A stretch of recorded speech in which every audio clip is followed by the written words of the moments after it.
സപ്ലൈകോ വിൽപ്പനശാലകളിലും ഓണച്ചന്തകളിലും വെളിച്ചെണ്ണ വില വീണ്ടും കുറച്ചു.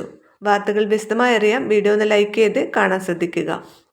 സബ്സിഡി വെളിച്ചെണ്ണയ്ക്ക് ലിറ്ററിന് 339 രൂപയാണ് നൽകേണ്ടത്. സബ്സിഡി ഇതര വെളിച്ചെണ്ണയ്ക്ക് 389 രൂപയുമാണ് ഈടാക്കുന്നത്.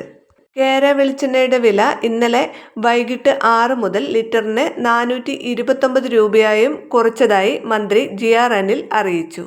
സബ്സിഡി ഇതര നിരക്കിലുള്ള വെളിച്ചെണ്ണ ഉപഭോക്താവിന് ആവശ്യം പോലെ വാങ്ങാവുന്നതാണ്. അതുപോലെ തന്നെ 13 ഇനം സബ്സിഡി സാധനങ്ങൾ ഓണം പ്രമാണിച്ച് സെപ്റ്റംബർ മാസത്തേത് ഉൾപ്പെടെ 2 മാസത്തേത് ഇപ്പോൾ വാങ്ങാം. ഓഗസ്റ്റിലേത് വാങ്ങാത്തവർക്ക് സെപ്റ്റംബറിലെ ഉൾപ്പെടെ 2 മാസത്തേതും ലഭിക്കും. അതുപോലെ തന്നെ ഓഗസ്റ്റിലേത് വാങ്ങിയവർക്ക് സെപ്റ്റംബറിലേതും ഇപ്പോൾ വാങ്ങാവുന്നതാണ്. സബ്സിഡി സാധനങ്ങൾ വാങ്ങാൻ റേഷൻ കാർഡ് ആവശ്യമാണ്. ഓണം പ്രമാണിച്ച് 20 കിലോ റൈസ് 25 രൂപ നിരക്കിലും ലഭിക്കുന്നതാണ്. വീഡിയോ ഷെയർ ചെയ്യാനും ചാനൽ സബ്സ്ക്രൈബ് ചെയ്യാനും മറക്കരുത്.